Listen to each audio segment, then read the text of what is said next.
Hey guys, it's Jaden back at you again with a video lesson.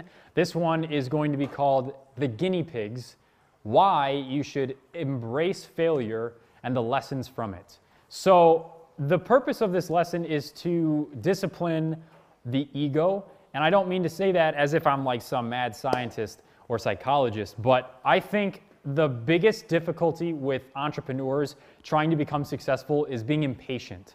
And not only being impatient with how long it's going to take, but how many people it's going to take, if that makes sense. So if you have to talk to 1,000 people, like Thomas Edison, it took him 1,000 different times to get one successful experiment. And he was the guy who said, at the end of my longevity, I'm going to have 1,100 inventions that were successful, which if he stayed true to that virtue, that means that 11,000 times, only 1,100, 10% was successful. So put it into perspective. Make sure that when you're going out and talking to clients and looking at the numbers, that you're being realistic and maybe even a little bit under-realistic. For example, for me, I've talked to about 160 different owners, I would say, and I've only closed 6. So my closing rate is actually much less than 10%, because technically I should be double what I'm at and a little more. I should be at 16 if I'm at 10%. So mine's actually under 5%. And I'm not saying that I'm happy or sad about that. I would like to say that everybody to each their own. But the biggest lesson that you should take away from the numbers game, I like to call it, is always think about increasing the number. It's kind of like rock, paper, scissors, right? If you're playing rock, paper, scissors for something with a friend and you say best out of 3 and you lose 2, right? You're gonna be like, all right, let's do best out of 5, right? So that you have a better chance of succeeding. Think about going after people in your business for services on trying to get a client. Think about it as an ever increasing game of rock, paper, scissors, okay? Because if you think that it's just going to be three people that you have to talk to and you only have to get 2 wins to be successful, I'm sorry to tell you, but that is going to defeat your longevity as a business from the get-go. So that's the first lesson. That's the biggest lesson I say you should take away from this. The guinea pigs. So when I went out and started talking to clients the second day, I experienced, I would say, 3 to 4 failures a day for about 4 days. So the first 10 people I talked to, I would say, I think only 2 of them actually were willing to sit down with me, and they both rejected me.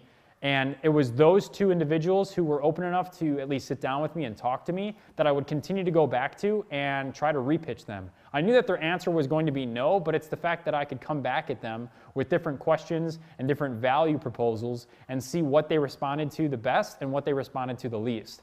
And I think that is a crucial piece of information that you should try to execute in your business plan.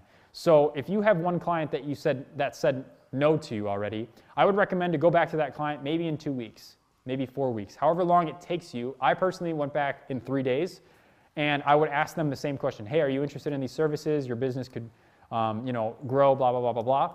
And I think it's very, very good for follow-up to not only increase your learning and speed it up, but also it will increase the chances of you getting a client. Because one of my clients actually, out of the 6, the most recent one, 6, I've pitched him 4 times. 3 times he's told me no. The last time he decided to say yes. And he said the reason why he said yes wasn't because of the value, wasn't because of the consistency, wasn't because of the discipline. It was the fact that I continued to come back with no change in enthusiasm. It was the fact that no matter how he rejected me, no matter what I told him, I would still be the same. And so you need to have that consistency. It's kind of like what Joe Soto talked about in one of his video lessons. Make sure that you are willing to hold their hand and be consistent with your tempered emotions so that they don't have to experience that fluctuation. So I hope that that makes sense. I hope that that benefits you guys in going out and pitching and staying disciplined and being patient with your results. Always understand that failure is a process required to become successful. So my goal for everybody is to go out and pitch 10 clients this week. So if it's a Monday, by Friday, you've talked to at least 10 people. Not gone there and got rejected. I mean, sit down and talk to them. So if you can, sit down, write down a different business plan that you had before this. If you incorporated this already into your business plan, write down 10 different businesses that you want to go and talk to. If you don't talk to every single business owner, write down 10 more until you've reached the 10, okay? Let me know what you guys thought about this, and we'll talk soon. Thanks.